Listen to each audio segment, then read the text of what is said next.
I was one of the very few people in the country probably who would have known about and would have worked on several securitization transactions. So while I'm very delighted and grateful that you reached out to call me, I can't take this offer.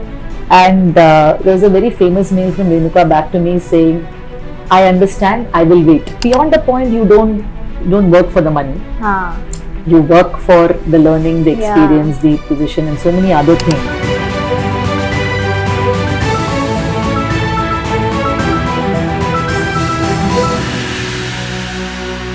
Thank you, Nithya, for being with us in the house. I'm very excited to be learning about your journey, especially spending 2 decades in finance, doing so many investments and deals. It takes a really good amount of passion into it, and I'm sure you might have had it. So for the benefit of our audience also today who are learning finance or wanting to get into that domain, I'd like to start by asking as to what really motivated you to get into the world of finance, being an engineer.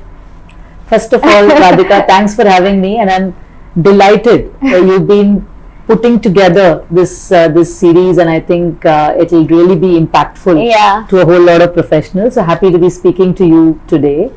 25 years back, 30 years back, sometimes you get into things by accident, in speaking. So since I was clear I wanted to study science, I went into engineering. Post-engineering, there were only 2 questions. Do you want to continue and study overseas? Or do you want to be in India? In which case, MBA seemed like the right thing to do. Because that's where it would give you a good career here. So having decided I want to be in India, moved into MBA. For my very engineering mind, I thought finance kind of suited that much more than marketing or anything else. So that kind of drove me there. I said, let me do a finance as the main major, and then marketing as a second major, and that should be good enough, it will give me. So that's what I meant by accident in saying this was how the decision making was. It was not a very thought out saying I want to be a private equity investor one day. In those days, private equity was nothing. In a way, right? But working in an investment bank or or a consulting firm was the thing in those days. So that's how I went to Lucknow. But you never wanted to become an engineer by profession? So if you wanted to become an engineer, you would have had to go overseas and get your MS and move on from there. So that option sounded very radical. I just preferred being around here, where my parents were, and just like the setup. I was grown up in the city. So I chose this option and said, if this doesn't work out, I'll do that. Quite the other way around actually. But I'm happier for it now. I genuinely like having my family around. So that's worked out well. So came into finance after Lucknow. I went into ICICI, and there went my journey into finance as I kept discovering one thing after the other. But Lucknow was an option for you, or was it the only choice? So Lucknow, I didn't do well at my interviews. I did very well at CAT. So I went through all the 4 interviews. And I think I messed up. I was not great at presentation. Nor was I great at positioning myself in those days. Nobody would believe that today. But I think that my stint at MBA school really transformed me. They make you go through so many case studies, so many presentations. You just after it are a very different person in a way. But otherwise I was bad. I would shiver to stand in front of a crowd and talk. That was how I was. It's quite How did you transform? I mean, looking at your peers? Looking at peers and just telling myself I have to do this because I'm now in the B school. This is a small group. I have to make presentations. I have to find my voice. And just to tell you, in the batch of 110 that we were, 10 girls and 100 men. My God! That was the batch size. A small batch size, but 1/10 of the batch. And 2 girls in the older batch, as in the senior batch. We were all of 12 people in a 200 kind of campus size. But you never faced any discrimination, right? Not really. In campus, it was quite the contrary, right? There were very few girls. We were most wanted in all the parties and everything that was happening there. So at B school, it was the first out-of-home experience. Living by yourself, finding your way around. For me, it was very transformational in many ways. Okay. including finding my voice, my confidence, Yeah. Ability to present myself. That journey started Right. there. And then you got into ICICI through the placement? Through the placements, absolutely. Okay. Which other companies had you I given got into interviews for? Nestle For marketing? for finance. For finance? For Nestle finance. is actually known for marketing. But it was an interesting decision because the Nestle offer was more than 2x the salary of ICICI. Ah. So I took my first strategic call of my life to say, Nice. if I want to be a core finance Yeah. person, let me not worry about the here and now. Let me worry about the long term. I'm better off going Right. at a really measly salary of, I don't know, 10,000, 12,000 rupees or something Okay. long ago. But I'm happier being at ICICI and learning here rather than going to Nestle and just, I don't know where I would have been in that And you journey. took this call independently, or you had somebody assist you with this? Because it's a tough decision to make. Reasonably independently. Of course, we had our little groups, right? So we had what we used to call a G7 group. Okay. 7 enthusiasts of finance who would kind of study together. And I had good advice from my peers set to say this is the right way to go. Okay. And ICICI, it was a great decision for me. It was a pre-KV Kamath era also. So it wasn't that clear a decision because Mr. Kamath came in 1997 after I joined in 1996. So it was still a development financing institution, but the most progressive of the lot. Correct. So I thought if I go in here, I'll have a chance at moving maybe to other MNC institutions and so on as I go along, but at least I'll be learning core finance. And I joined the most unglamorous, what used to be called operations team, which was just lending team. Okay. So it was a lending team, but it was a great experience.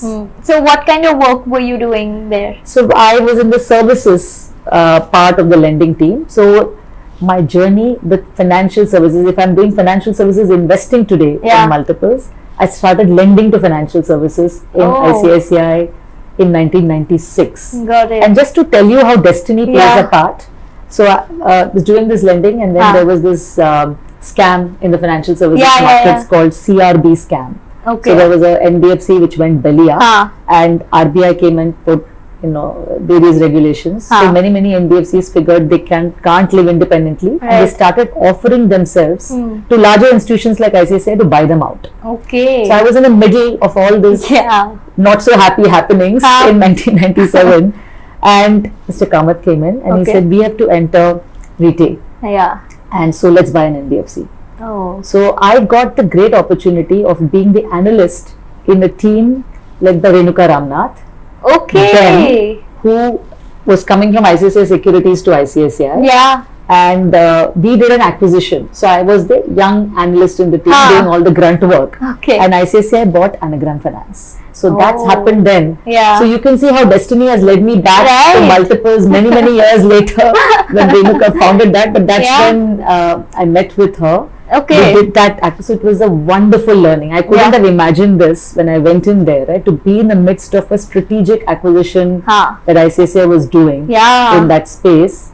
8-9 months of fantastic learning. Renuka, Kalpana Murparia, Shikha Sharma, these are the greats who were involved in that to just sit and absorb and learn from there. And post that, sorry, just before you go ahead, what kind of learnings did you take home from each one of these great leaders at that point in time? So one is, of course, how do strategically, how do organizations look at M&A? When they go in, how do they make a choice of which company to look at? How do you diligence the company? How do you then negotiate the deal? Right, from Kalpana Murparia is a master at negotiations and legal terms, right? How do you negotiate that deal well? And Renuka would bring her deep understanding of business in a relationship at play to make this deal workable on both sides, and being an investment banker allowed that. So that skill set was really valuable, and to really understand retail financing business, it was my real first exposure to say how this whole business works. Was great. And having done that, Renuka said, why don't you join me? I'm setting up a structured products team in ICICI. Why don't you just come there? So I went along, saying I've had such a wonderful experience working with this leader, and this is new. The structured products was new to India. What more can you want being in ICICI and being at the end, which does the newer products. Correct. So I went along with that. So and that was a good journey because we did securitization, which was new at that time for India. So and many other lease rental discounting, securitization, and several other new things, which was wonderful because we had the backing of ICICI balance sheet and the the agenda from the top management to say yes, you can do these new things and proliferate that. So that was great. But how did ICICI be at the helm of doing these innovative structures at a time when nobody in the market was? So when Mr. Kamath came, life at ICICI changed a lot, right? Which is, you can see the kind of innovation that happened otherwise as well. You know, even on the retail banking side, on the copy, because ICICI thought of itself as competing with the MNC banks. They never benchmarked themselves with the average Indian private sector bank. They said we have to be benchmarked against there. So I need to know all the global products which are there. I need to be able to offer them to the local corporates. And that's how I'll differentiate myself. So that was a great time to be in the midst of that and thereby play a role in that journey. And so before working with Renuka's team at ICICI, whom were you working with? So I was working in the Western Regional Office under the a lending team. Super boss with Mr. Mukherjee and then several people down the line. But and thereby lending. And then this was a new team which was being set up by Renuka. So we all came together. Also the joy of a new team. Right? Because together you will figure out what to do. I've had the joy again in multiples. But that was the first part of that journey. So that worked out well. And that led me on to the next role at Citi also, because that journey with Citi, I was one of the very few people in the country probably who would have known about and would have worked on several securitization transactions. So when Citi was looking to hire a person into their capital markets, debt capital markets team, who knew about structured deals, I think my profile would have fitted very well together. But how did you take a call to leave Renuka's team and join Citi? Renuka took a call to leave. She moved on to ICICI Venture. She started doing some other investing projects and kind of moved on to ICICI Venture. So that team, in a way, all went off to do their own things. So my colleague Sudhir, who also is now in multiples, he was also there in that team. Three of us were together. He moved on to do other things. So all of us decided to explore our own journeys in a way that leadership change caused the team to also move their own ways. So I decided to go out and explore. And I loved the role at Citi because what I had learned at ICICI was the actual product structuring. And and the nitty-gritties of that. But Citi offered that, I don't have my own balance sheet. Now you have to go and sell it to the investors in the market. So it was an added challenge to say not only had you to structure it well.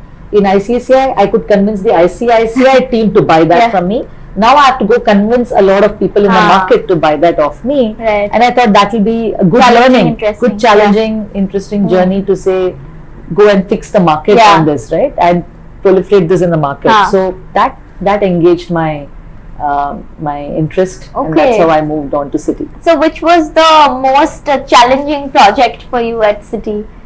I would say that entire phase. I joined Citi in December 2000. So from 2000 to 2006, or rather 2001 to 2006, we were really evangelizing securitization in the market. Even from I would do a lot of sessions with banks, mutual funds, just to tell them what the product is. And they would have basic issues, simple issues like saying, in those days people only bought 0 coupon bonds. Ek payment at the end, and that is easy for me to track and do. What is this product? Every month there are cash flows coming. You are not even able to tell me exactly how much cash flows will come every month, because the underlying borrower can prepay as well, right? So every month it changes. I don't even know how to track it.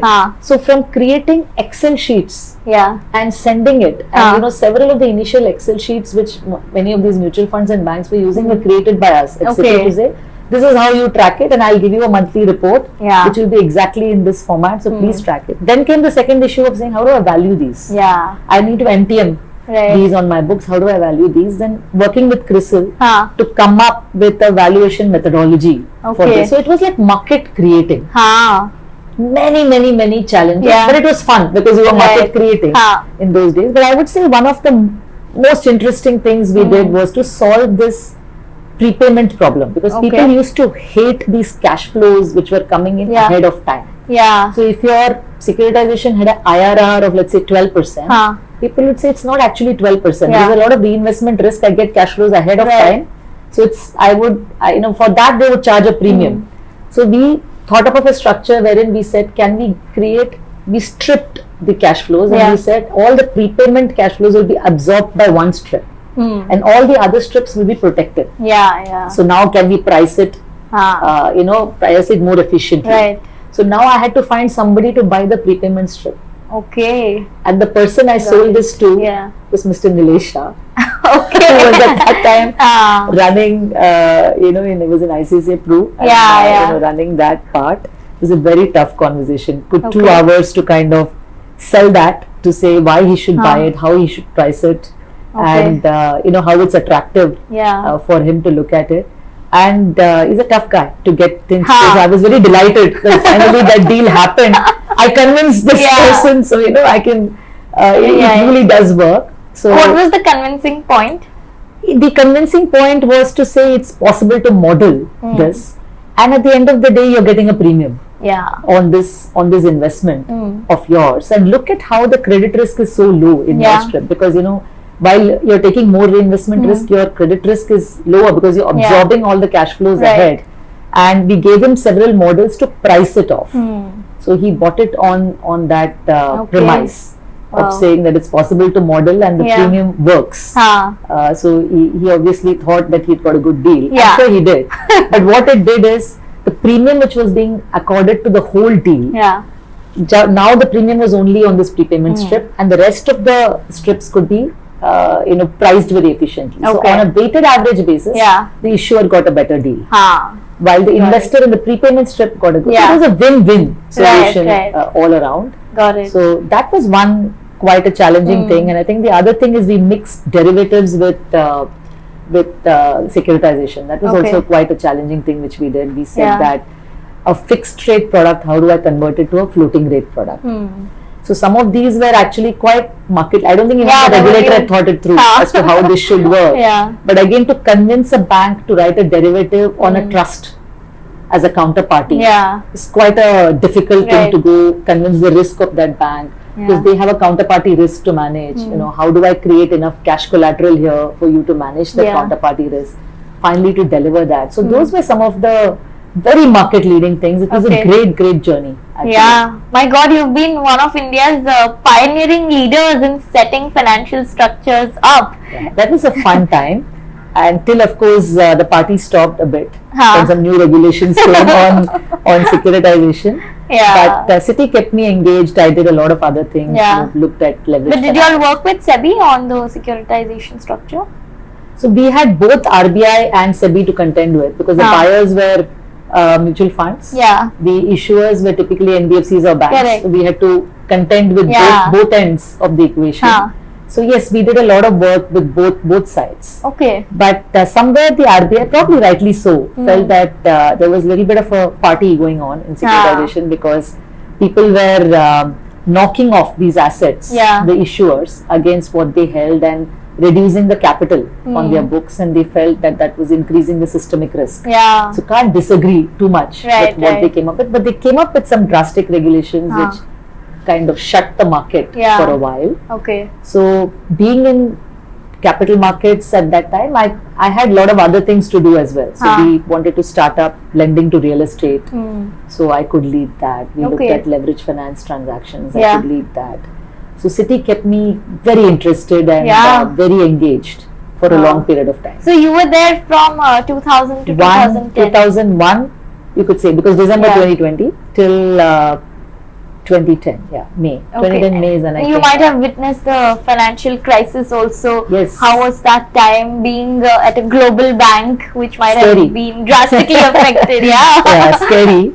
And you could see share prices crashing all over, and you were definitely wondering what's going to happen to you. Yeah. Luckily for us, India was doing well in the Citibank scheme of things. Yeah.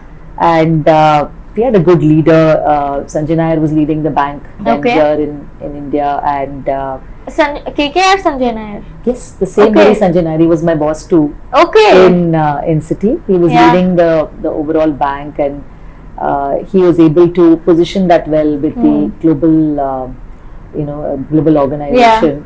So after a while, we figured we are okay. It's a large franchise. India is a growing market. City is going to be here. Yeah. But of course, a lot of economic hit was there, right? Because you had stock which kind of totally crashed in that whole thing. So that was there. But yeah, it was a little bit of a very tough time. But we kept our jobs. But the buyers who bought assets from City, I'm sure their prices must also have fallen down. So the interesting part in those days were what caused the financial crisis was the kind of products we were working in here, right? It was the NBS and mortgage-backed securitization and all of those CDOs and those toxic. So a lot of questions we had to answer. Although we were doing nowhere close to that kind of structuring. Correct. Our structures were very benign. We were selling only AAA rated. Yeah. But they said, oh, you're painted in the same color, right? You're selling the same thing and you're leading into the same global organization. So that little bit of heat was there. But by then, RBI had put the brakes in 2006 itself. Okay.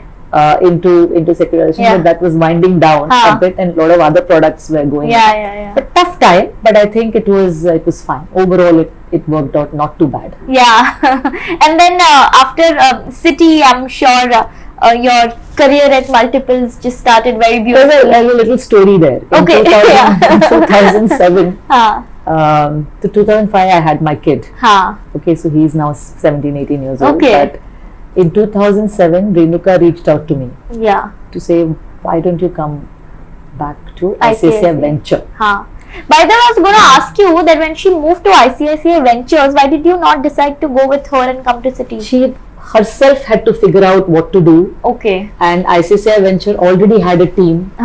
So nobody from that group went into ICICI Venture. And also it is for ICICI to agree for too many people. They only agreed to send Renuka there. No other people were to be taken from the ICICI team into ICICI Venture. Because that would have caused a lot of mix here and a problem here. So in 2007 she reached out to say, do you want to come here in ICICI Venture? So I went and met her. I met Sudhir a few times, and she's always remained a little bit like a mentor in a way, right? Any large decision in my life where I wanted a good third-party view, someone who understands me, I would go talk to her. Okay. Like before my wedding, I went and talked to her. Really? So it's not that I would meet her every day. For years we won't meet, but then I would just call her and say, I'm coming to meet you. I want to clear my head on a few things. So 2007 when she reached out and said, why don't you come back? I really went back and thought, and I said, it's a great opportunity to be first called back. It gives you a high to say somebody's calling you. Second, it's a totally new area. With a known person. What more could you have asked for? But when I went back and I thought about my own domestic situation with a little baby of 2 years old, getting into a new zone and you have to learn something new. I had to just drop everything that I did, and the kind of commitment that would require, and can I keep the balance between my home situation and I felt it would be an unfair time to both ends for me to make that move. I would generally make my ecosystem unhappy. So I actually declined. At that time, I went back very politely and said, this is not the right time for me personally to make that move. So while I'm very delighted and grateful that you reached out to call me, I can't take this offer. And there was a very famous mail from Renuka back to me saying, I understand, I will wait.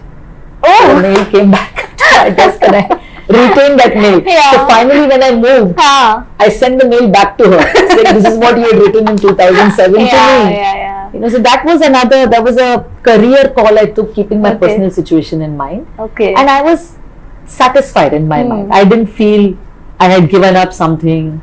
I felt I had taken a decision in the overall interest of the ecosystem, and I made peace with that and said, this is good. Yeah. I'm comfortable with this decision. Right. But come 2009, kid has grown a bit older, started going to school, all of those. My situation is a little bit more comfortable at that end. And I was getting a little bit jaded because I was doing the same thing for a long period of time at Citi. I said, now is a good time for me. Renuka had just come out of ICICI venture to set up multiples. Yeah. So I reached back to her in 2009. She had come out in April 2009. She didn't reach out to you? They were still figuring themselves out. 2009 she came out, Sudhir also came out with her. Yeah. And they were just preparing their PPM and figuring out what they want to do, reaching out to people. When I reached back to her and say, I don't know whether you want me now, but I am ready to make the move.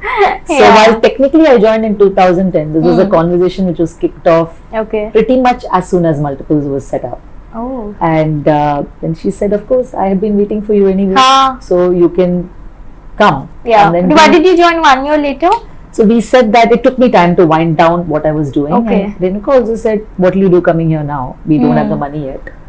So take your time. Yeah. Finish up whatever you're doing well. Yeah. And then you can come in. So it was a mutually agreed thing to kind of come in a bit later. So so that's how when I look back, I keep saying little bit of destiny, little bit of people, and little bit of these decisions that you take can really define where you are today. I know. Your story is so mesmerizing. I'm just thinking, had you not chosen ICICI, you wouldn't have met Renuka, and multiples today wouldn't have happened. Totally right. My God, such like one decision has such ripple effects that you can't even think of. You only realize it in hindsight. That's correct. That's correct. So that's the little story of coming to multiples.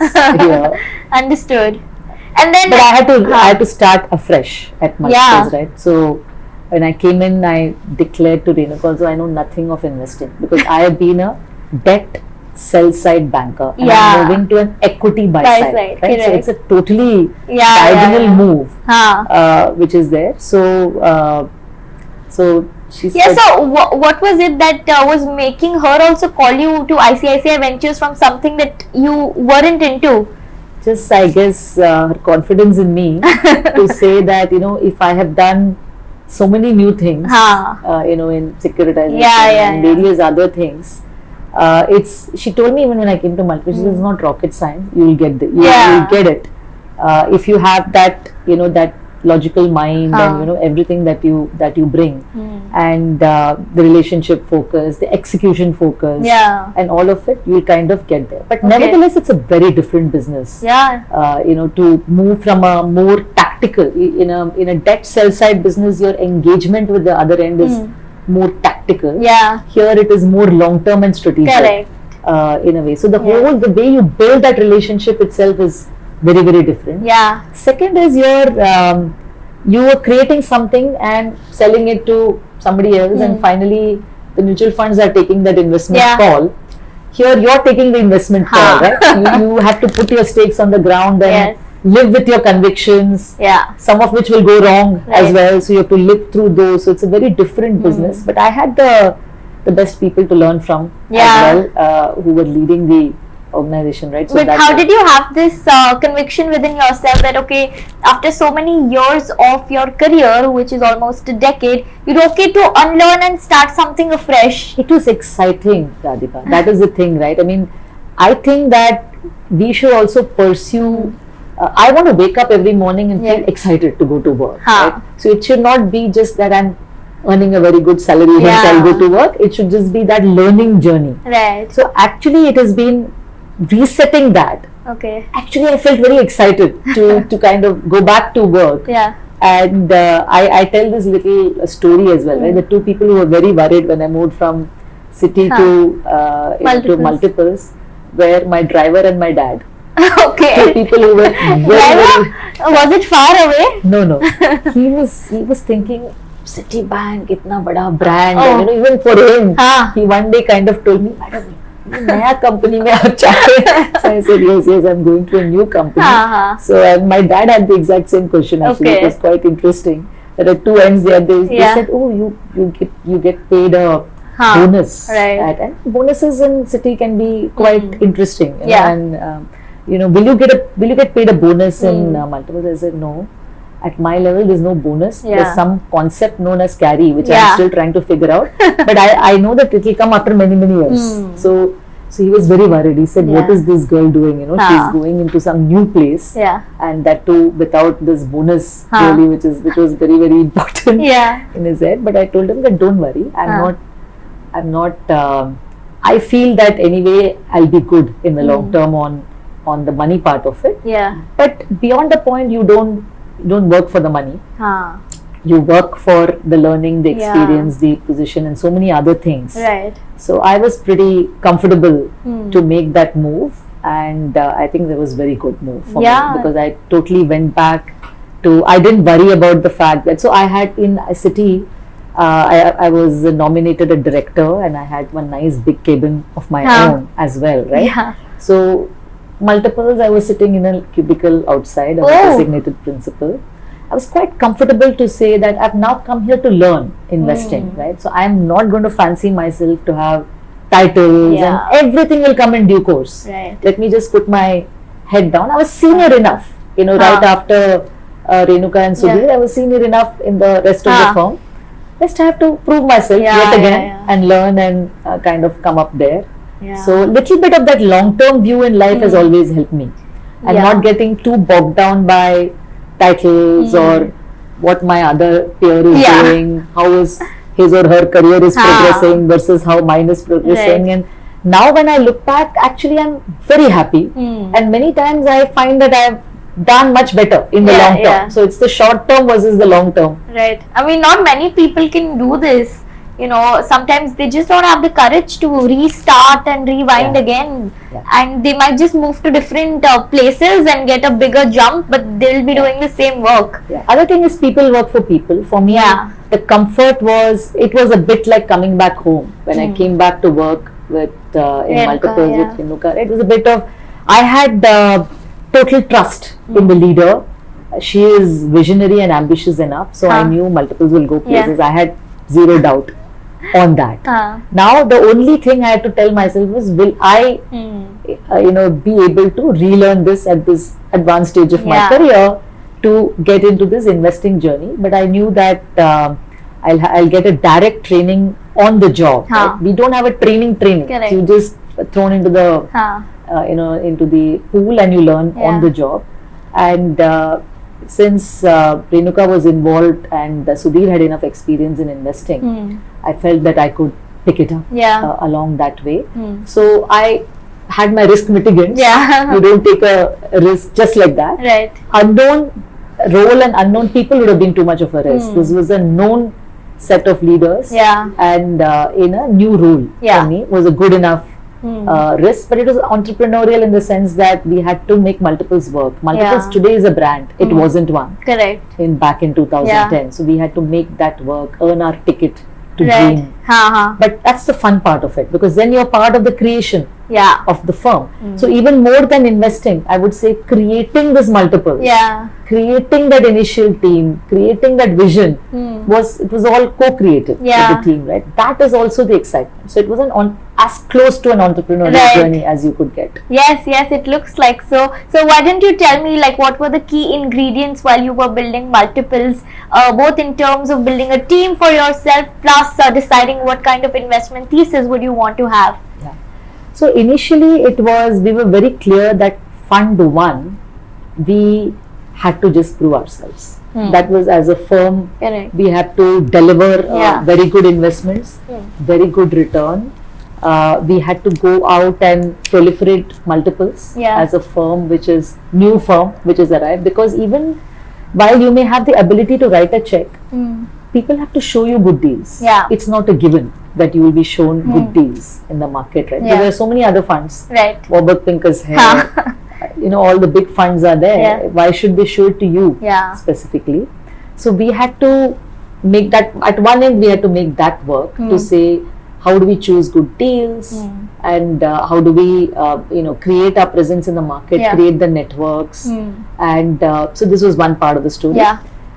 Build a good team, but also with Renuka's foresight, we also said we had to do it in a way which is sustainable and long term. So we wanted to set that vision. Yeah. So early in 2010, as we moved into our office, which is currently our office, in May 2010, and we said we would do a lot of offsites in those days. People used to actually think we are an offsite company. We were going off every 2-3 months, because we were coming together for the first time as a team. So we felt we must spend a lot of time with each other to create that mutual trust and understanding, which will allow us, because this is a pooled investment business. So there has to be immense trust in the team, and we wanted to build an organization with zero politics, if I may use the word. No, I don't have to worry. I don't have to watch my back. I don't have to say this is my deal, this is your deal, this is a multiples deal. We are all working together in one firm, and we wanted to create the vision of what we wanted to build, which will propel us for the first 10 years.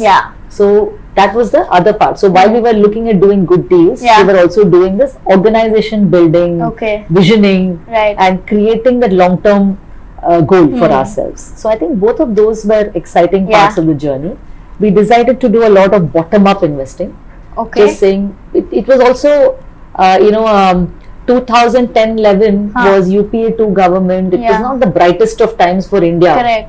Macroeconomic. There was a pre-Modi government era when things were a little bit dull. So we said, in this times, let's go for safety. Let's look at slightly larger organizations. Let's not do too much of new stuff. This is a new India with a new government in. So we went into some of our newer deals like delivery and all at that time. Also e-commerce was picking up. So it was an exciting time when we took some early bets along that journey. So it was a whole lot of learning, and then we said, as we went into fund 2, we said, let's now bring the top down and bottom up together. So let's start focusing on industries. So from fund 1 to fund 2, we made a big change into actually now following and dividing ourselves up as industry teams. So that multiples itself has seen an evolution. But you said that one of the most challenging parts was also to get deals in your fund, because why would the market show it to you amidst so many big other global funds and domestic funds? So how did you position yourself in the market and attract the best of the best? Initially, multiples was Renuka, Renuka was multiples. I mean, that's the truth of life. That is how initially it was, because she carried the best brand in the market. So getting ourselves, we would unabashedly use that, because it was the biggest asset that we had, even as we were making ourselves known. Right? We will soon be known by the deals we do, but the initial deals had to happen with the past track record, which was, and the relationships, and all of us also brought several relationships on the ground. So, but using all of that, but if you had to use a deal winner, we would use Renuka's brand. You may call it. So initially it was a lot of that, but with a clear vision that over a period of time, multiples had to have a life of its own, in a way. So which was your first deal that you ever sourced? So the deals would, India is a very what do you call, banked market, right? So we started off saying, let's not have visions of doing proprietary deal origination. That will take some time before the market recognizes us to say multiples ko bulate hain ye deal ke liye. So initially just work with the existing investment banks.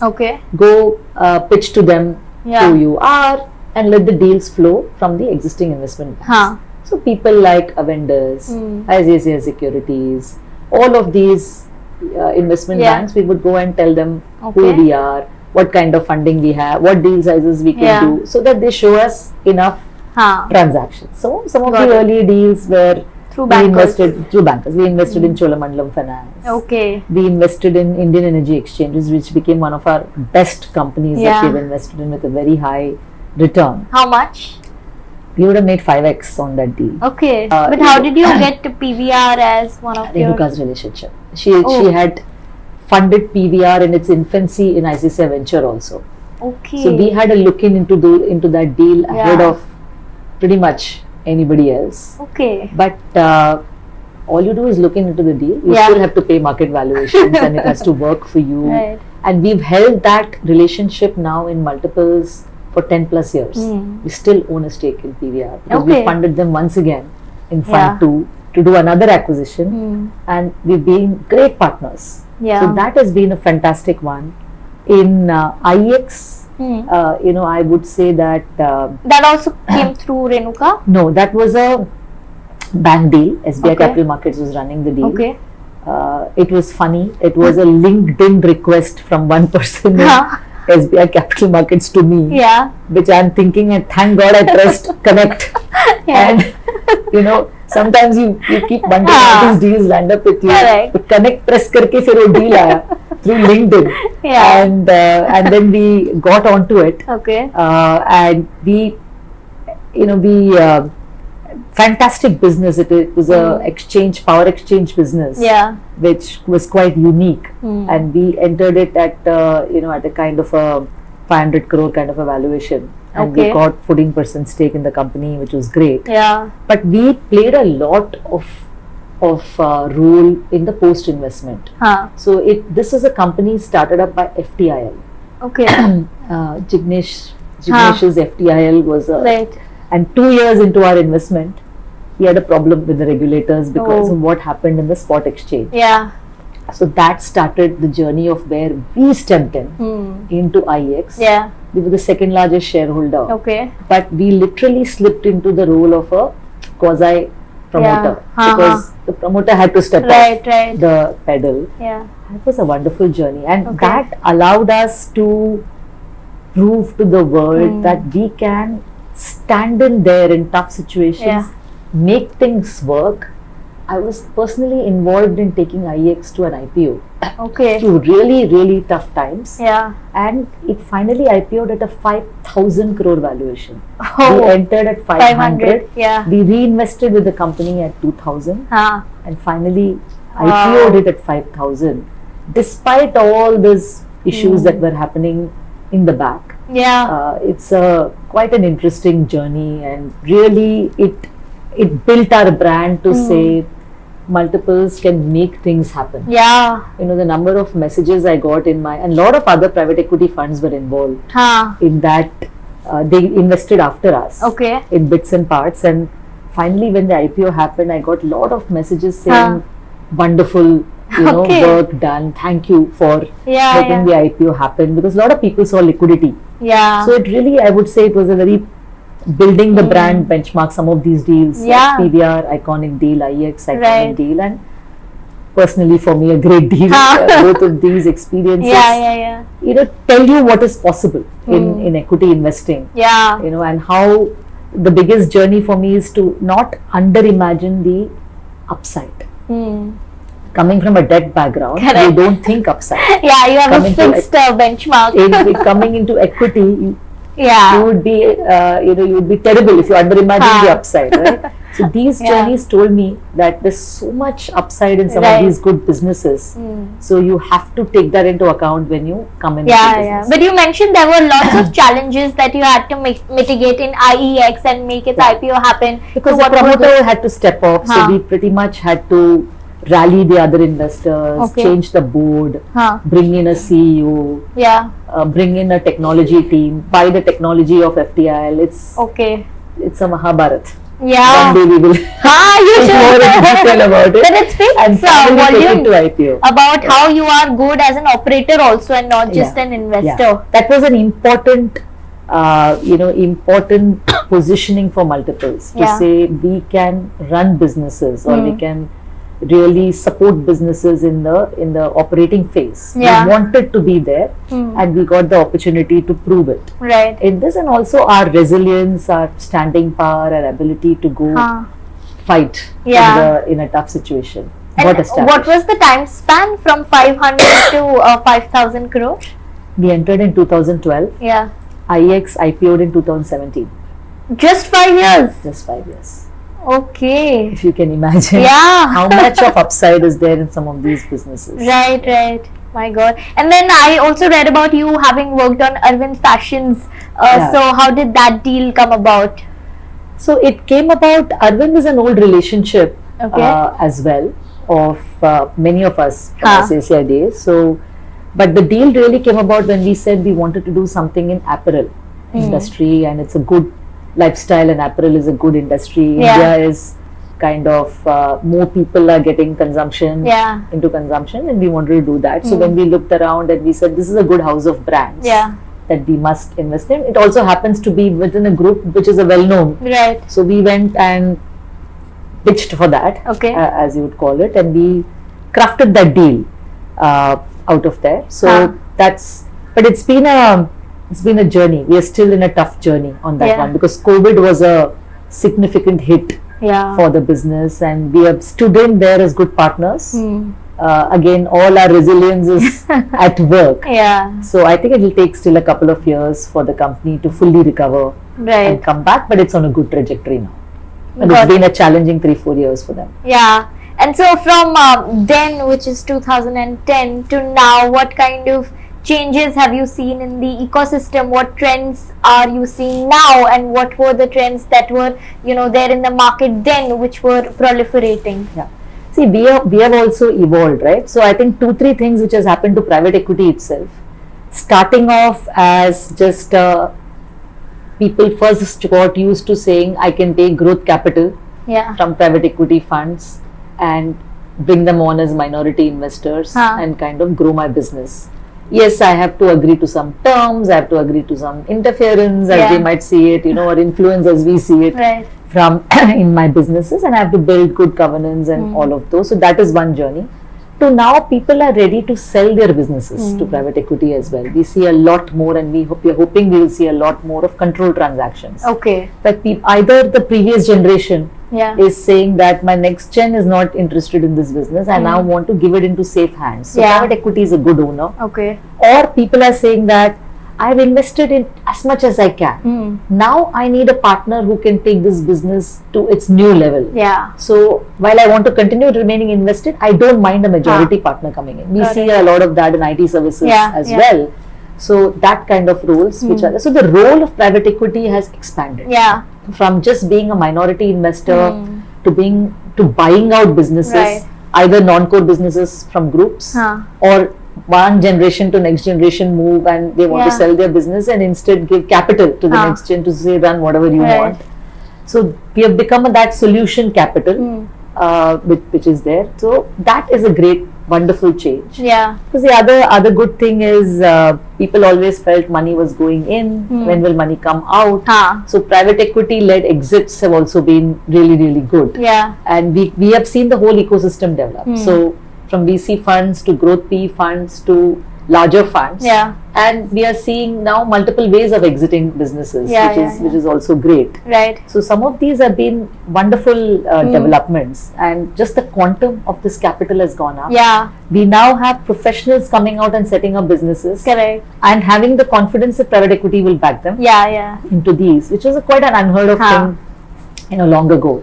So dramatic changes, I would say, in this period. But in 2010, when buyout funds weren't as much known in the domestic market, what was the vision of multiples to come into this ecosystem and be confident that people will need this in India?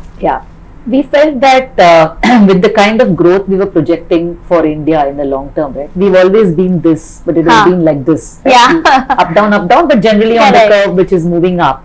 We don't want to box ourselves into I do only buyouts, I do only growth minority, I won't do new age businesses. We have said that India is dynamic. In every vintage, India will offer different kind of investments which you can kind of profit from. So why would we not want to have all those flavors? So we've always kept our investing approach flexible, and kind of also we believe that you need to build a good portfolio. So if you have the same kind of investments, then you won't be able to deliver. Let's say I created a buyout fund, I had 6 or 7 deals which were all buyouts. Now buyouts are long hold deals by definition. It takes time to exit those. Then I can't return capital to my investors earlier, early as they desire. But creating a portfolio which has a flavor of all of this gives you that ability to do that. So we've always positioned ourselves to say we ought to know how to do minority investments, and bring influence to that. It's not that we are just stock selectors, we are business builders even there. and we want to do buyout deals, and we want to grow businesses, incubate businesses and grow as well. So we want to be at that end also, and we don't want to miss New Age India. So we call ourselves the crossover fund of choice for New Age companies as they move from VC to PE. So we catch them early in that journey, and we built a great positioning for ourselves there. So you were mentioning about delivery being one of the New Age businesses. Which others have you backed? So multiples is backed, Delivery, Dream11, Quantify, Mo Engage, Acco, Neo, several businesses now, which are in the, across consumer tech, enterprise tech, fintech. So we have played all of those well in written our thesis, got comfortable at what point we want to enter that journey. No FOMO. That I have to do it, I don't have to do it, but being comfortable making the initial few deals were always the ones which allowed us also to get comfortable. Delivery I would put in that bucket of the first deal that we did where there was burn, which was a new thing in those days to be comfortable to take that call.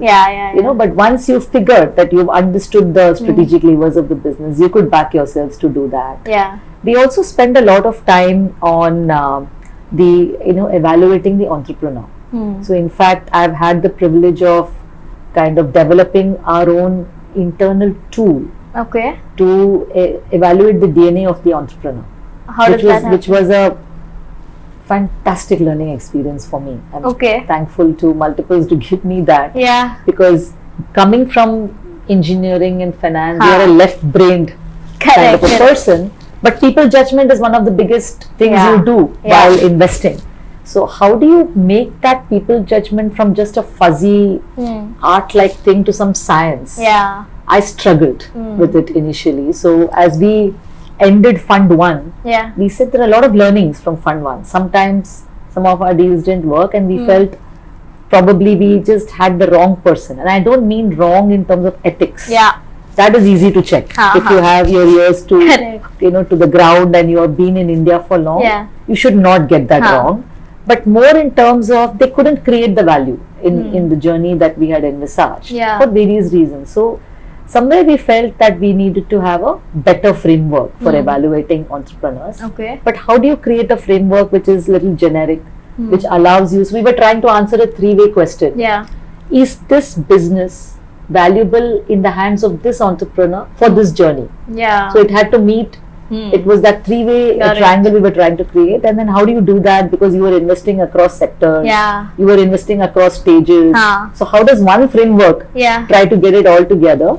So I worked with Anita Ramachandran's firm, Cerberus, and we tried to create. So for 1 year, I didn't know what we were doing. It was, we would come up with things, then say, no, this doesn't work. And so finally we got down to a framework, we call it LEL, Leadership Energy Level. So it's a very proprietary framework which we have done for ourselves internally. We said that we created a 20-factor framework. Initially we left it be just a framework, not a tool, saying these are the 20 factors we feel which are common, which we want to see across our entrepreneurs. Can you name a few of them? So we would say strategic agility, or we would say execution excellence, or we would say ability to build a team, or inspire the team. Things like this, which we identified 20 such factors. And how do you identify?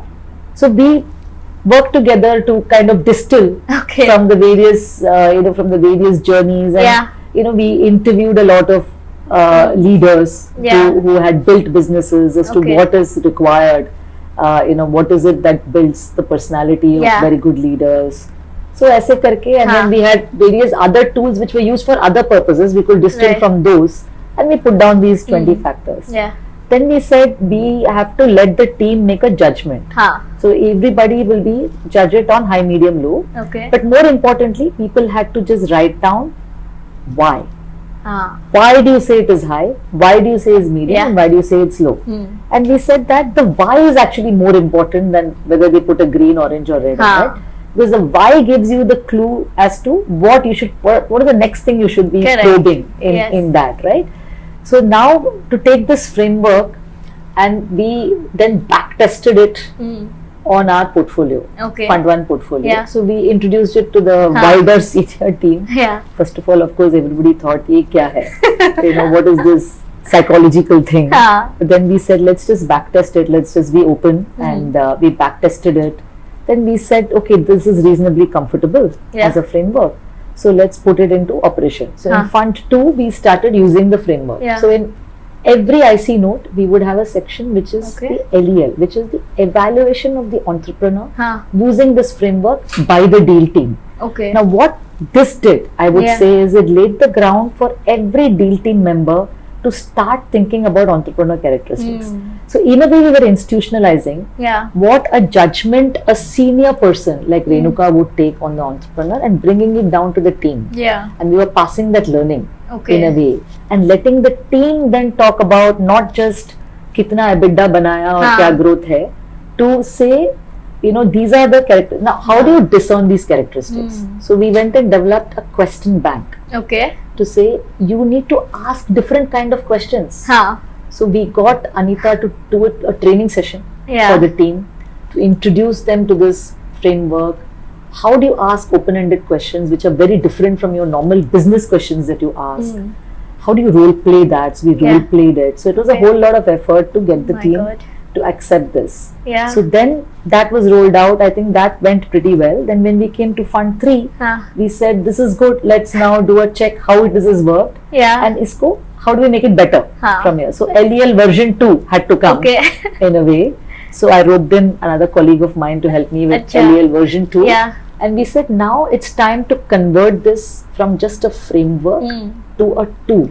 So now we have a tool where we ask questions. If you filled a lot of your HR tools, this will look similar.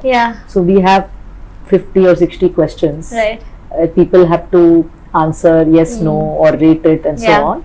And at the back end, the tool then puts all this together and creates a output is like a red, orange, green on the various 20 factors. So we changed some of the factors because people felt some of it was confusing. So we changed everything. LEL version 2 was born and now it's in a tool format. So we get like a heat map to say every entrepreneur comes out as a mix of green, yellow and reds. Yellows you can let it be because they are the moderate level. Greens, you better look at it and see if there is a match between the strengths of this entrepreneur to what you want in the business. Reds are potential derailers. So please take a look at the reds and see if you want to probe further. If these are the blind spots or derailers, are there other people in the team which complement the entrepreneur on those? So it takes us into those discussions. That was unique as a tool, creating this, proliferating it within the firm, making people accept it, making it a USP for ourselves. So did you come up with this concept initially? So the thought process was initiated in one of our offsite sessions, and Renuka said we should have something, we should have a framework. So I put up my hand to say, let me take a shot at it.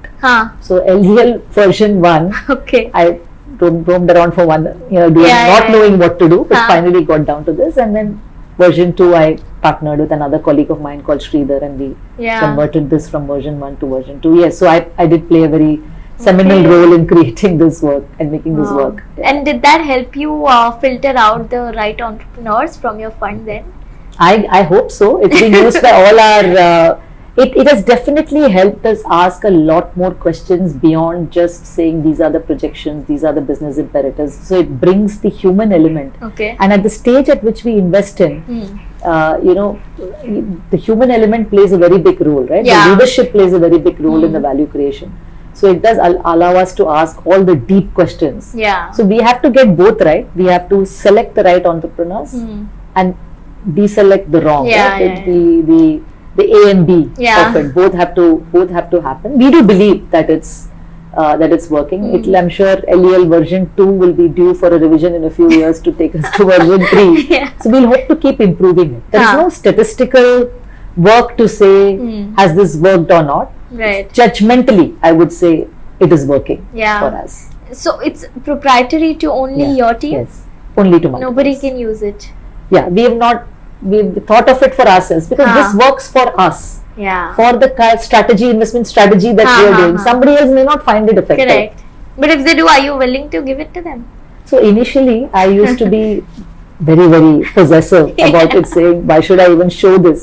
But now we are quite happy to share it and say and explain it also to people, to say this is how we do. Now you make your own version of it, because please don't copy what I have done, because it may not work for you. Correct. I have not copyrighted it yet, and so on and so forth. But more of saying that you have to think what works for you, because your investment strategy will be a little different from ours. So you have to see what works for you. But what's the firm DNA of yours? Our firm DNA is different, so this works for us. Right. Yeah, but I think the framework can be used with different questions. Correct. It'll be very helpful for the law firm also. I mean, because I was in hiring, I was thinking about it. So if someday you can show it to me how it works. Of course, would love to. Yeah. So what kind of themes are you seeing in the next decade for India in terms of growth opportunities in the new age businesses? Yeah. See, India is very interestingly poised, right? Earlier I defined this in shapes. That if you draw the India, you would have a triangle, saying the bottom of the pyramid, the next layer, the middle class, and the elite. Right? So that was a triangle. Triangle has changed to a jug.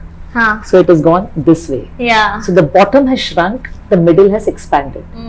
So if you visualize that, the middle India is now much bigger, more powerful in the way of consumption, in the way of savings.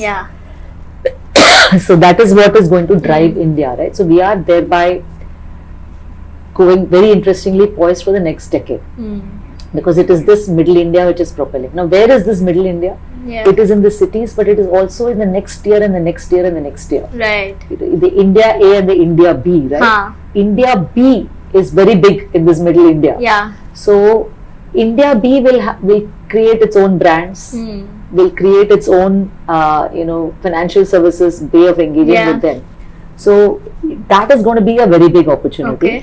Also, we are globe leading in financial in digitization as well as inclusion in India, right? Nobody can beat UPI. So we are really, government has done and the regulators have done a fantastic job in taking us there. So I think this combination and with this bulging middle is going to be the core of the thesis that you write for the India story. Now, within that, what piece of that you want to play, you can play that through consumer, you can play that through financial services. Right? So granular financial services, consumer loans, MSME loans, insurance, wealth management, but not for the elite, for that middle India. Correct. All of these will be interesting. Now within that, the challenge for us is to say which I will invest in what time zone. So all of this is a next 10-year story. You neither want to be too early nor too late, as with most things. So you have to choose your spots and kind of invest there. So this is one part of India. The other is India is kind of I would say now more connected to the world, right? Our tech talent is kind of recognized. Our pharma talent is recognized. So you have India building for the rest of the world is also a continuing thesis. So you would find a lot of IT services opportunities, SaaS opportunities, where it is India to the world. So that is the other thesis which will also continue to play out. In terms of consumer, what kind of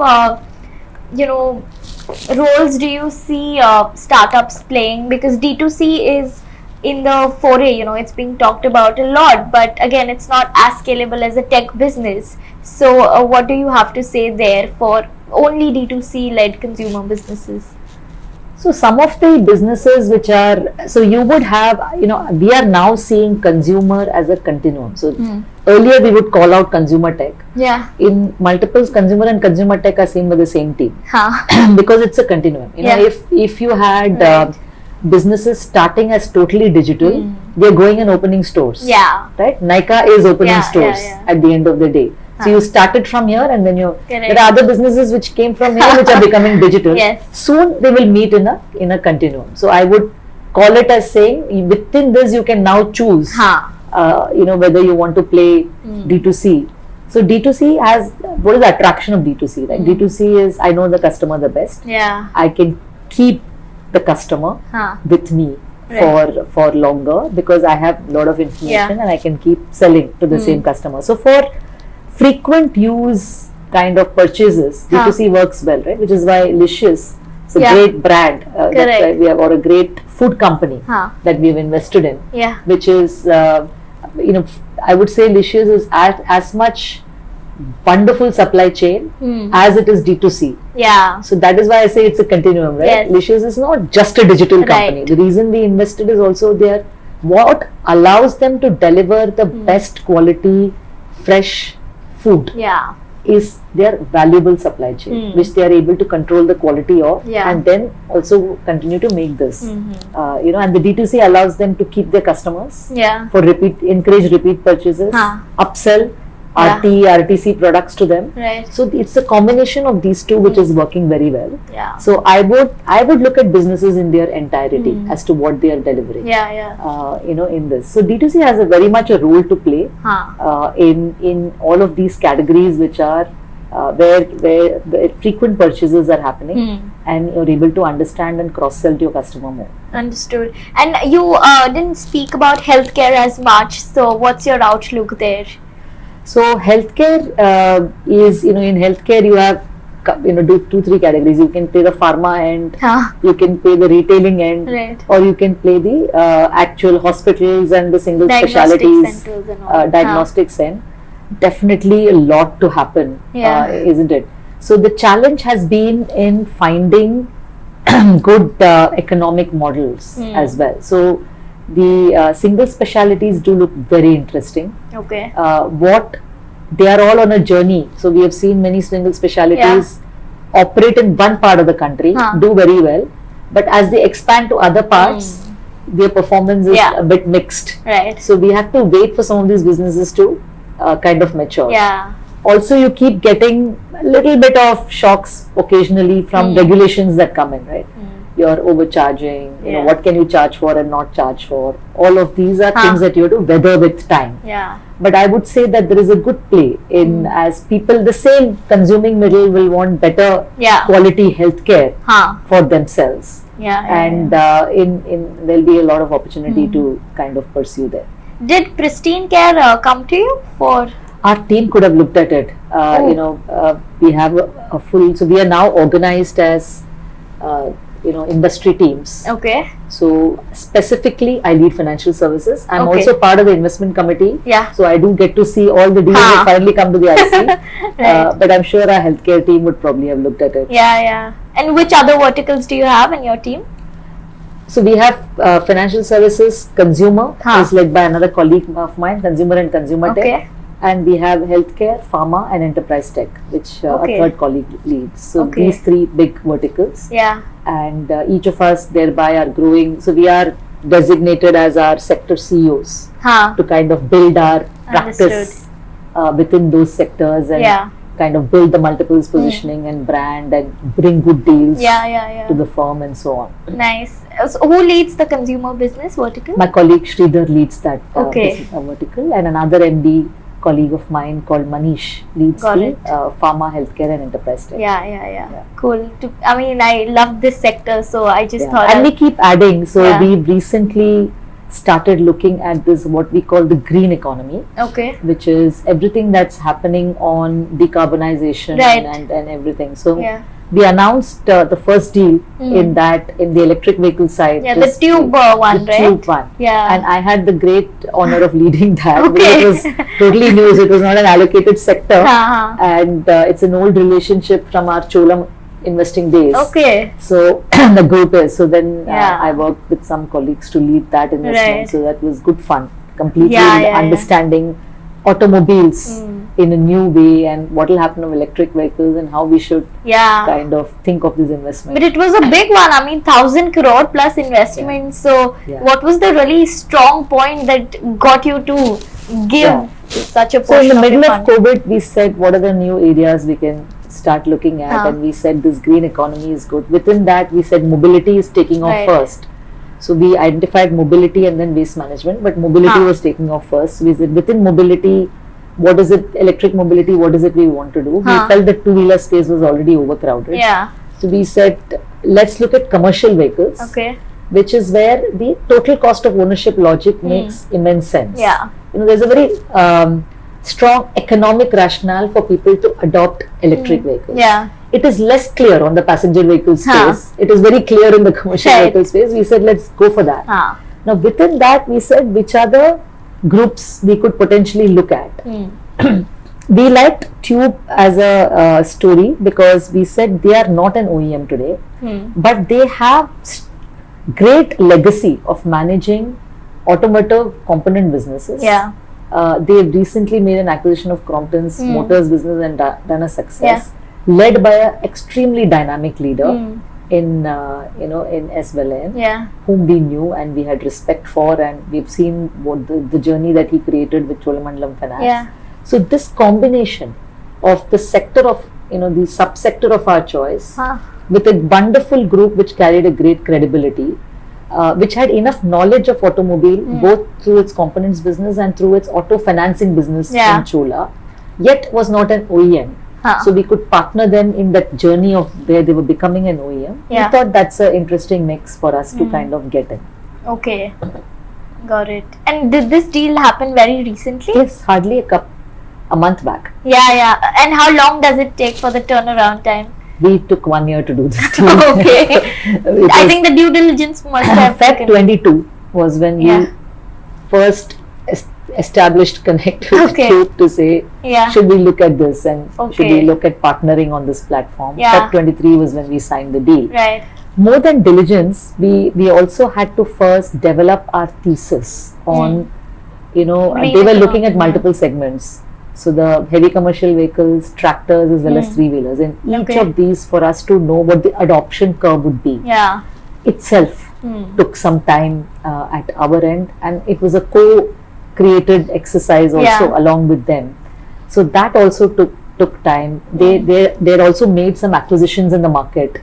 So for us to understand those and know how the various roles will be played by those acquisitions versus Tube itself, and how do we kind of create this platform and fund it. All of that took time. While you speak about these founders and yourself as an investor, I see some similarities yet many differences in the skills that an entrepreneur requires versus an investor. So how would you split that apart in your view? Entrepreneur is the visionary, right? Finally, he or she creates the grand vision for the business that they want to build. They're also the risk takers. Equally, we are risk takers, but I would say they are the primary risk takers to kind of put that vision together. They also have to kind of bring the talent, right? It is the charm and vision of the entrepreneur which finally gets the talent to come and work, and to know at each stage of the business how they step up. Now, what has happened is when private equity partners, many businesses are fueled by more money coming in from the private equity, lesser money coming in from the entrepreneurs, but it's their imagination and sweat which is finally building, and the networks that they bring and the talent pool that they're able to put together is finally building the business. Right? Let's take a business like Acco. How much share does finally Varun Dua own in the business? Single digit. Correct. Right? But he really evangelizes the business, right? He stands in front of the regulator to say how Acco will create a space, what a D2C insurance business means, why they should be given a space in this whole, in the whole insurance industry. It is that energy which finally drives it. So that's an entrepreneur kind of a role which is there. As a partner, we not only bring the finance, many times we define in multiples as the role where we are powering new possibilities. So sometimes it's a lone position that the entrepreneur holds, right? He or she is alone. Correct. How do you bounce off what you want to do? And sometimes you're also working with constraints. So to be, we have the benefit of stepping behind and seeing the business from outside, while the entrepreneur is seeing it from very close. And these are two different visions, and then when you bring them together, you can create some magic. And many times we have gone with the proposition to say you can be bigger than you're dreaming. You know, that's the truth, because when we see it from here and you scale this one peak and the next peak, you'll see the third peak. But we know you'll see it, you're not yet seeing it. So how do we build for that third and the fourth? So many times powering new possibilities is our tagline to ourselves, to say that is what the rule. So it's beyond finance for us. And then also to point out to entrepreneurs to say, you are today, let's say, a 3,000 crore business, but I know you're going to be a 10,000 crore business in a few years. Are you imagining that 10,000 crore organization? And if you want to create that organization which will be with you at 10,000 crores, you need to start putting the foundations today. So some of those conversations is what we are able to have away from the here and now, because there are a lot of challenges of here and now too, which the entrepreneurs need to resolve. But to also bring them to some of those longer term, kind of giving them the confidence to take, you know, those expenses. If you have to build some of that talent pool today, to say, take it, it's okay, it's fine.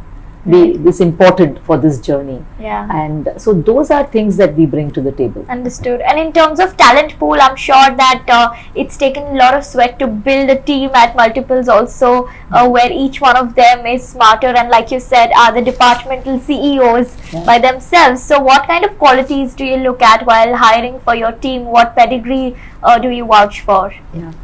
So even more than our sector CEOs, the excitement is in the younger team, right? Because all of them, some of them can really have, you know, a big impact on even newer businesses that you create. We've had young people join us as associates, get to a principal level in an amazingly short period of time, and along the way, just create new business opportunities for multiples as a firm.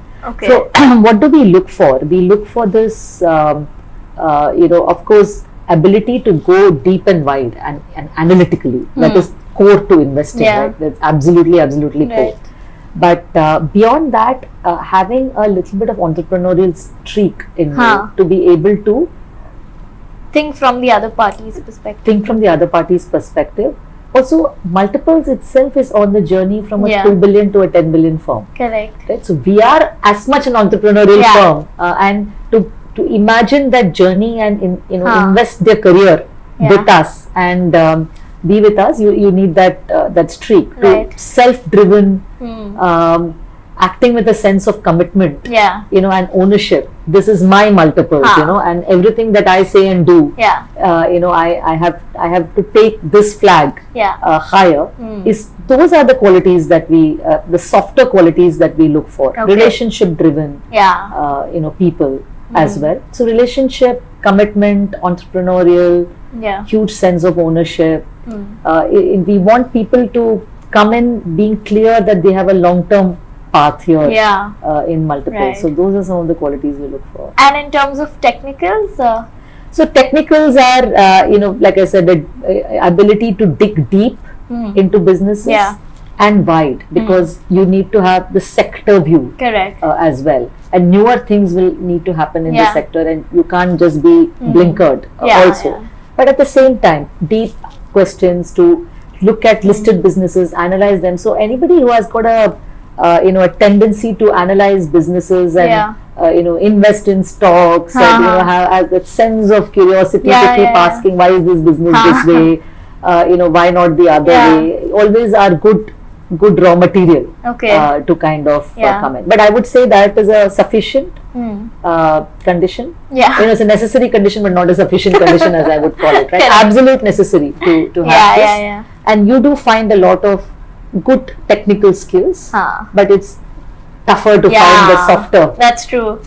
You know, the attitude is always the tougher one. But do you have any entry barriers when it comes to the degrees of an individual in terms of their educational background? Typically, we would go to the schools to hire, or we hire after people have spent a few years in an investment bank or a consulting firm, or in another smaller investing firm. So that's our typical funnel for hiring. Yeah.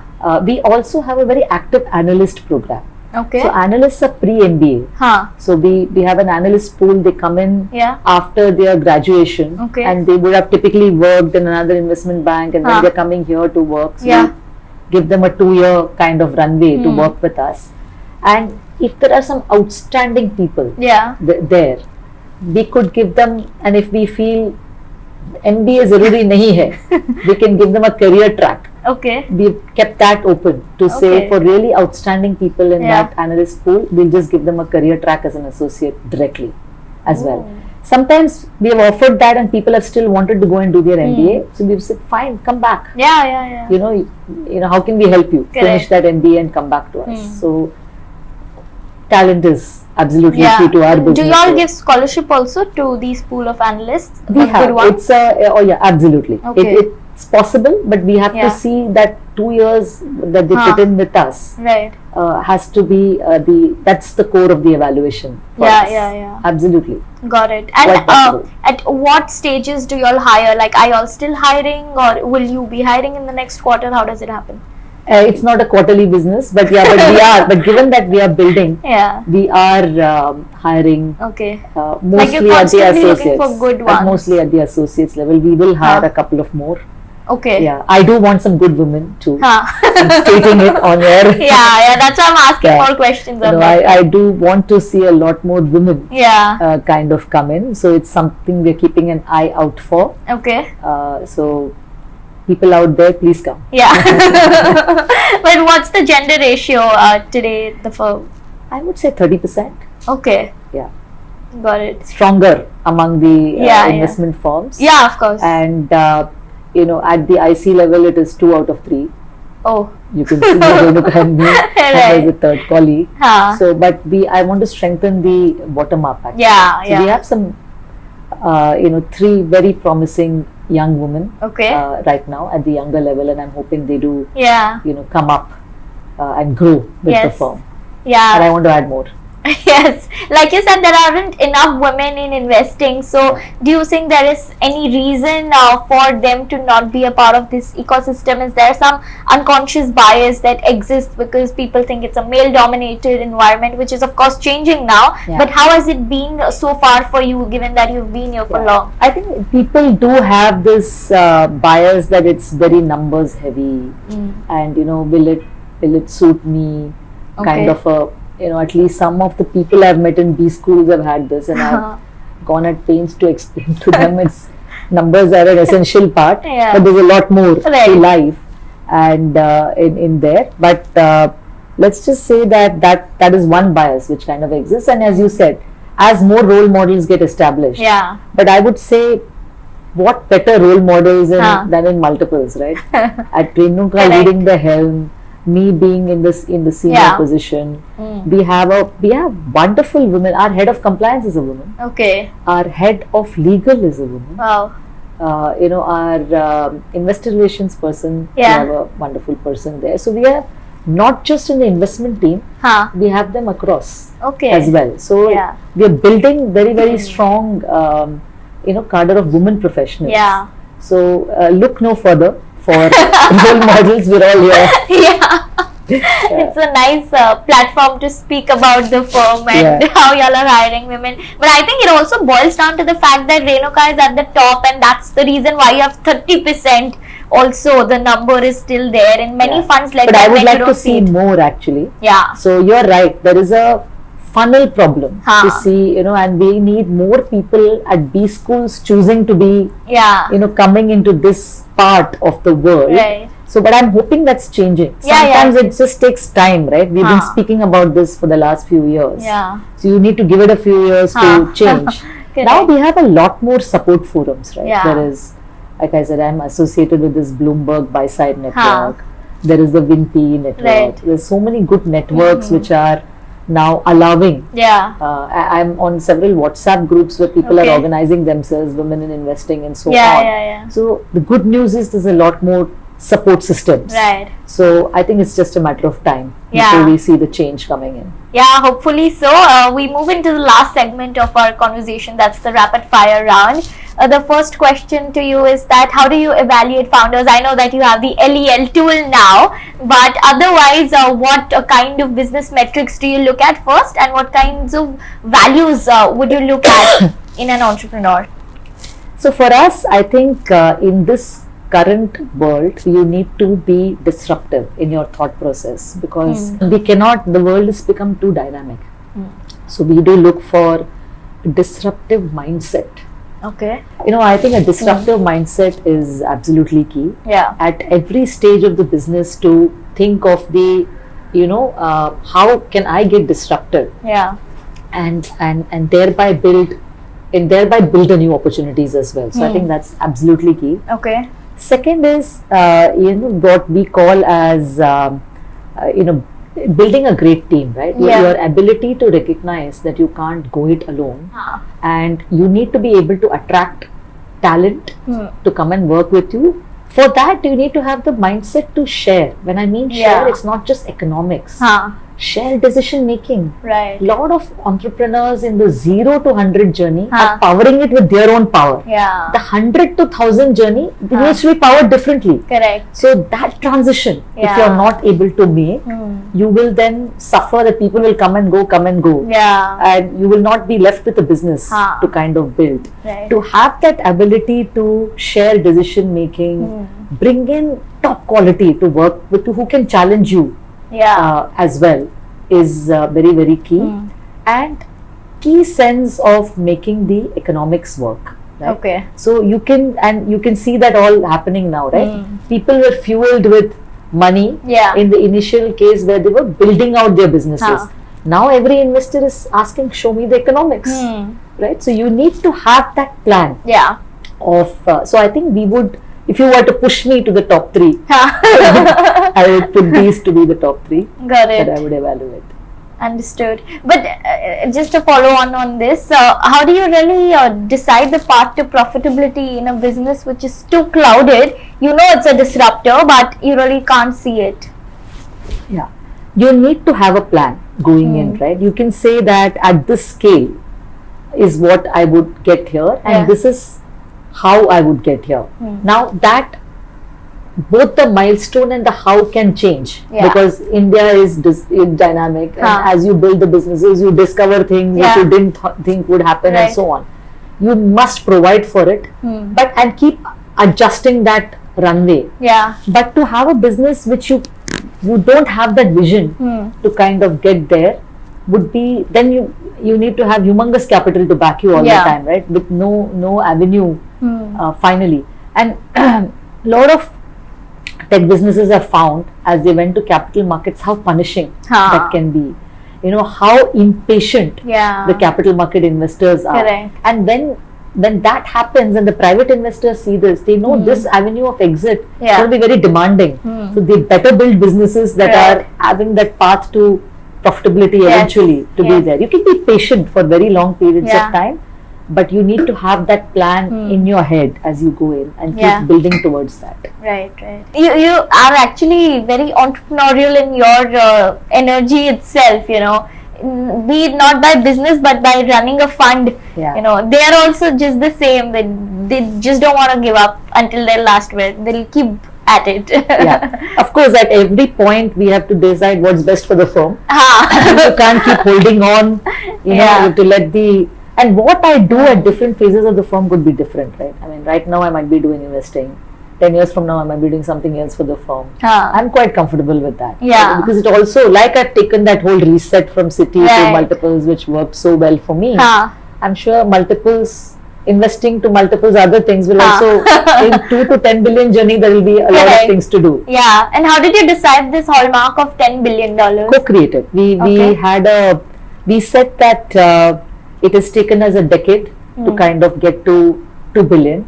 But from here is the hockey stick. Because now the world has, our brand is established.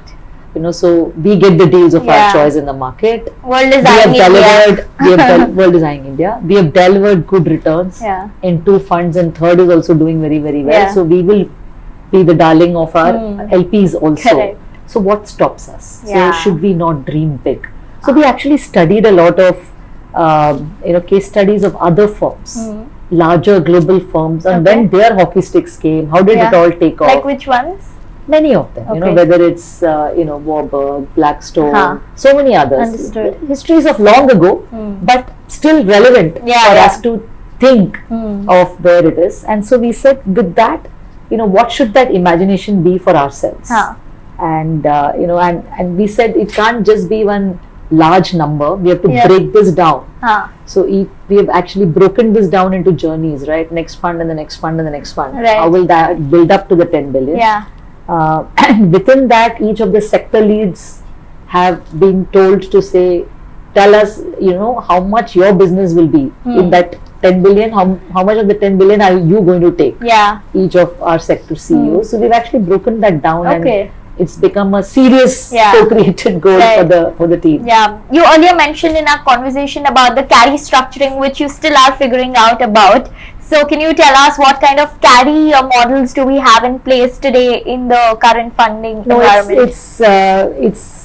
There are many models. Okay, but the pooled vehicle model, which kind of works at a place like multiples, is to say your carry comes from the overall pool of investing that you do in every fund. You do have to return, capital plus a hurdle IRR to investors before that hurdle is likely 10% kind of hurdle that you have to return before you become eligible for carry. And that carry is then distributed down. The good news is we are in carry in fund 1, we are in carry in fund 2. Okay. So the team has seen that you can be in carry. Right. And amazingly, Radhika, very few funds are in carry in 2 funds. Okay. Very few fund houses are in carry. It's not such a common thing. I didn't think so. I discovered it as well. So it's a great thing for talent also to say, that wealth creation is real. Right. It's not imaginary. So that allows us to attract the top talent as well. Because of the track record that we've created in fund 1 and fund 2. Got it. The carry structuring is usually done at the partner level, right? And it's given to some associates also if they choose to stay for 10 years or so. So everybody crafts their own kind of strategy. At the younger level, people appreciate bonuses more, right? You're young, you're a little more here and now. You really don't know, are you going to stay in this firm for 10 years? So people prefer more of immediately available monetary incentives. As you grow to the mid-level, then you're getting serious about the firm, and the firm is getting serious about you equally. That's when the carry structures typically kick in. Understood. And if I were to ask you what has been the major contributors of success to multiples, what would they be? I think this, I would say this, the whole investment approach that we have kept to build our capabilities across these 4 verticals as well as different investment types. The collaborative and partnership-led work culture that we have, the positioning that we have taken, that we invest in the category champions and that we are the partners of choice. In tough times, we will stand with our portfolio companies and our entrepreneurs and see them through to the other side. These are some of the things that have worked for us. Do you think multiple ventures might come out in future, given how the deal activity is happening in the early stage VC ecosystem? I would say why not? Absolutely, why not? We'll have the opportunity of building many asset classes. Venture would also be in consideration set, so we could have debt, we could have real estate, we could have ventures, all of it. So we will evaluate it and take a call. Why not? We've created quite a good track record at that end also. Okay. By investing in Delivery, Dream11, Quantify, Mo Engage, Appo, Neo, Licious. Correct. Full track record there. So but you came in their Series B stages, right? We came in at Series C onwards in most of them. But I would say it required understanding that journey. Yeah. So why not at A to C journey as well is something that we could definitely look at. Yeah. I mean, at the PE level, the risk reward ratio is something which is very crucial. Yeah. So how have you seen that evolve in India for you as compared to the global counterparts? Like you were telling me you were studying the funds outside as well. See, we have to deliver to, for us, India has always been a high valuation market. Yeah. The first thing, right? People always get jittery when they look at the valuation multiples in India, but that's how it always has been, because it's also a strong growth market and so on. So we look at it to say we have to deliver net in the hands of investor more than a 20% IRR after fee, carry, everything put together. This is what we have to deliver. So to do that, we have to hit 25% plus IRR at the portfolio level, right? So that's what we build for, and from there we say how much will come from organic growth, how much will come from inorganic, how much will come from EBITDA expansion, how much will come from multiples being different, multiple at which I enter and the multiple I build at which I exit, and each of these businesses will show different risk return based on these. So if I invest in a company which is in Series C, still unprofitable, has to get to profitability, that's a higher risk investment that I'll take, and I'll say collectively these investments should not exceed, let's say, 1/3 of my portfolio. And so that's how you manage the risk also at the portfolio level. How many of the same industry, how many of people dependent businesses, how many of export dependent businesses, how many businesses which exit in a particular year. So you manage risk at the portfolio level as well, other than the individual investing level. Right. And how many active portfolios do you have at the moment? So we have in each fund, we say between 10 to 12 companies that we'll do. So at any given moment of time, 2 funds will be live in a way, right? So roughly about 20 companies for the firm overall.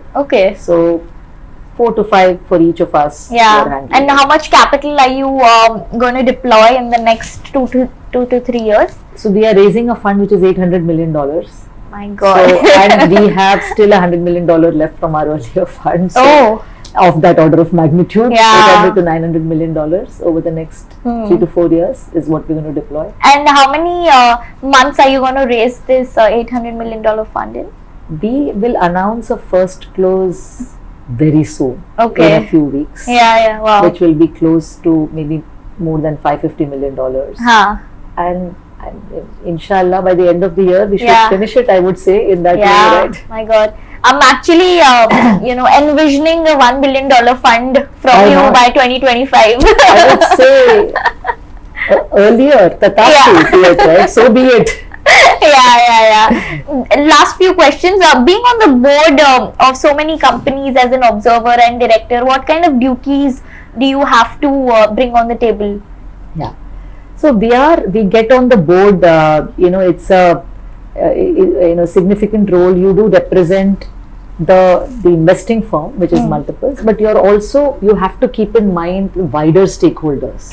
So you cannot be just driven by, what a particular investment house wants. That is key for you. You have to balance it out to saying wider stakeholders, wider ecosystem, because those are all risks for the company and thereby for you as an investor in that firm. That is the first point.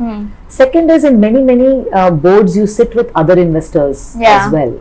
So how do you be the lead thinker there? How do you create that collaborative working along with the entrepreneur and other investors also becomes key. And a lot of the board agenda is also driven statutorily in India. So how do you create occasions for deep strategic thinking?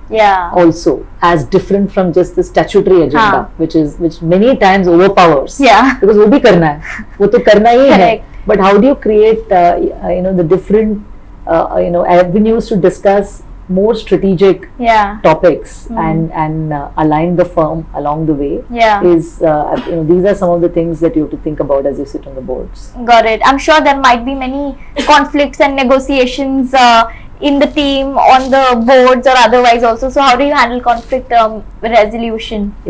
So I think it's important, obviously conflicts are a part of life, and you have to understand what drives each person, right? And once you engage and understand where the person is coming from, and you're then able to, to resolve that and kind of get to a journey which works for all is key.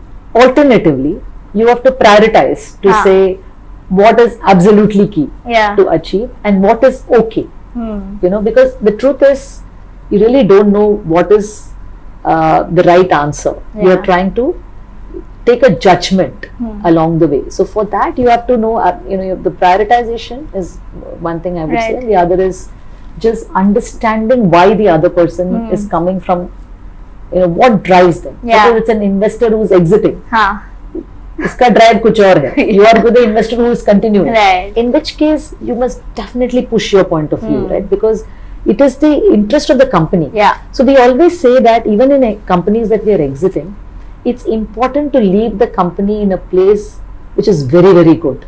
Just because we are exiting, we cannot mess around, and leave the company in a not so great shape, because that builds our reputation as investors as we build our business. So that's some so of those true. is important. Keeping those principles in your mind intact is, I think, key. But after all of this, if I were to ask you what would have been an alternative career for you, what would it be? Initially, I thought I'm going to do only structured finance for a long period of time. But I keep thinking that, given a choice, I would have probably studied science. Also, it could have been because I find myself in my leisure reading always tending to go towards more science reading. So it seems that I have a natural interest in those. But having chosen this path, I think private equity, I never imagined it would be so enriching. Because you meet highly passionate people, because these are people who have created businesses. So their energy rubs off on you, and you live their businesses through the investment that you make.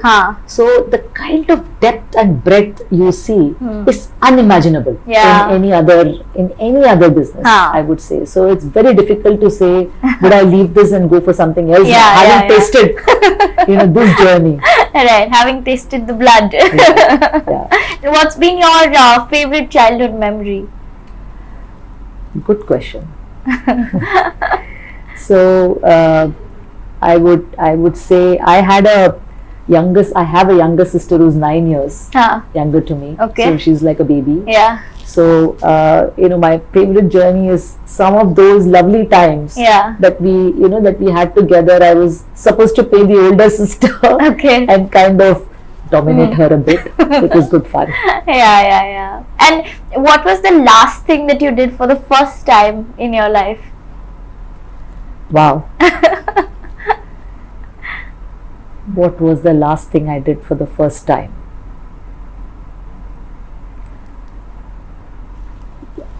I must tell you two things. Right? First is, I have never been a physical sports oriented person. So about 10 years back, I got this bug of running the half marathon. But I couldn't even imagine running 21 kilometers. I couldn't even run 1 kilometer for that. So it took me some time. I built myself up, and I did 3 half marathons in a row. I proved to myself, मैं कर सकती हूँ. Right? So this was one of the milestone things, just to prove to yourself that I can do it. Then I gave that up to say, now it's too boring. I'm done with this. You just wanted to see कि मैं कर सकती हूँ कि नहीं. And I think that took me to a new level of active lifestyle. At least I got into walking and all of those. But lately, where the journey I'm on is to, you can see this band on my hand, and on Healthify Me. So I'm getting myself to be healthier. The first time I'm thinking about what I eat, how much I walk, what is the right way to do it. So I'm on a little bit of that journey. It also gives an insight into how healthy brands should target consumers like you, who are more health conscious, because otherwise, like in your prior years also, you really didn't care about the health as much. So I love it when a lot of people walk up to me and say, Nithya, pre-COVID you looked very different, and now you look very different. You pulled down so much. So it's a big aha moment for me. This is happening in the last 4-5 months. Even I was wondering that you have slimmed down, because in the picture you were looking a bit different. See, there you go. So I have indeed. And who's been the most influential mentor or a leader to you, and what lesson have you learned from them? My influential mentor is currently my boss.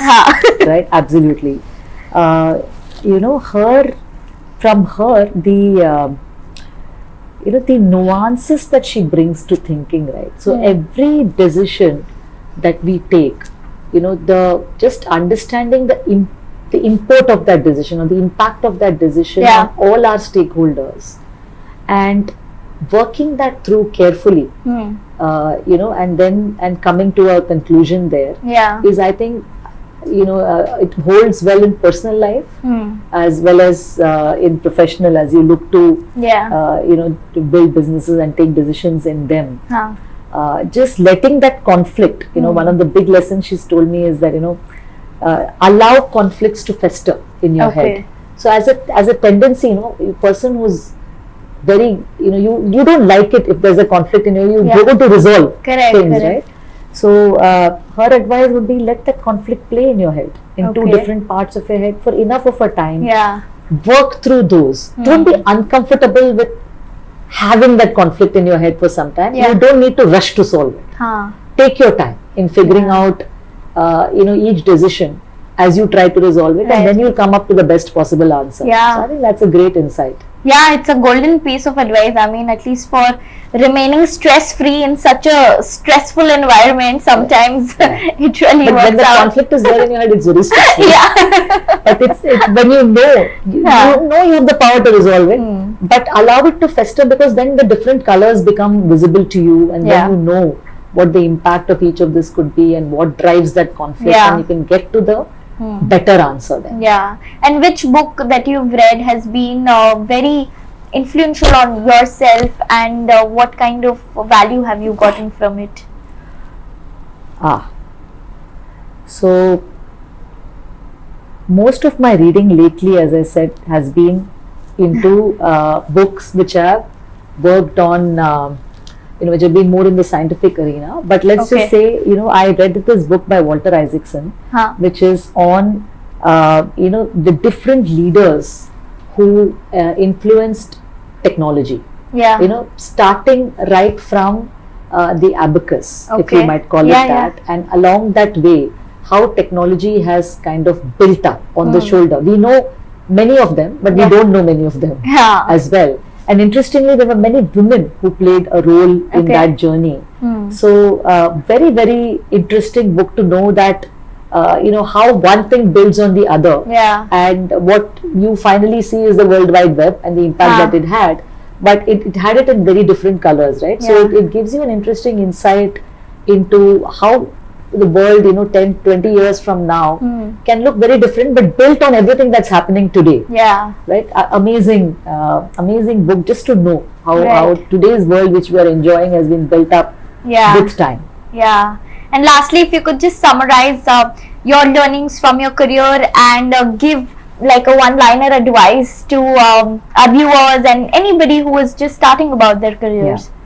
Happy to do that. See, when I started life, I thought all I had to do was do good work with all the intellectual skills that I had and everything else, and that's good enough for me to propel my career. I was very wrong. That's good enough for a few years, right? But along the way, a lot of other things come into play, right? How you build your networks around, and I don't mean networking in the manner of you have to go for parties or you have to go to all these events. That's a small part. Correct. But how you build good relationships within the firm, outside the firm, and that means investing into those, right? So you need to carve out time for building that network, and some of that network lasts you for 15 years, 20 years.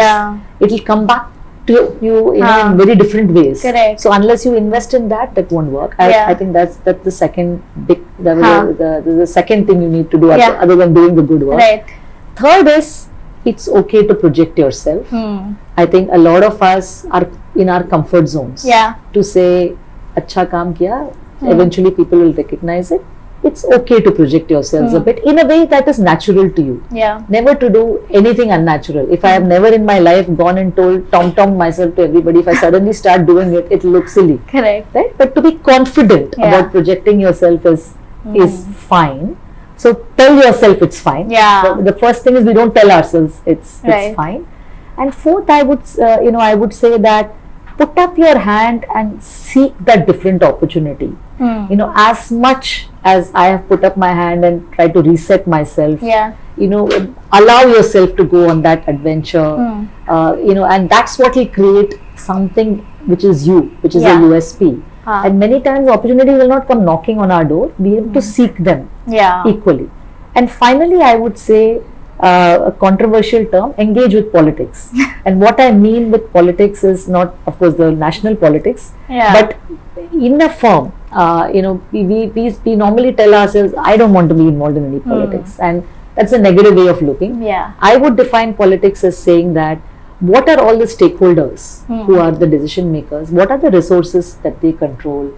How does that impact what you are doing in the firm?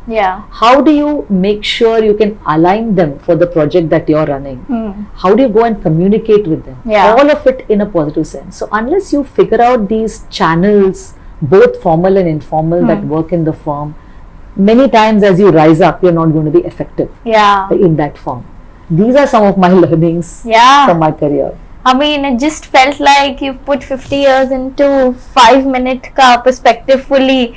And I'm so glad you did that, because sometimes that's all we just need to learn from your experiences. But it was a pleasure to hear all of your experiences, be it in life or deal or career switches. So thanks for sharing. It was lovely. Thanks, Radhika. You did a lovely job of getting it out of me too.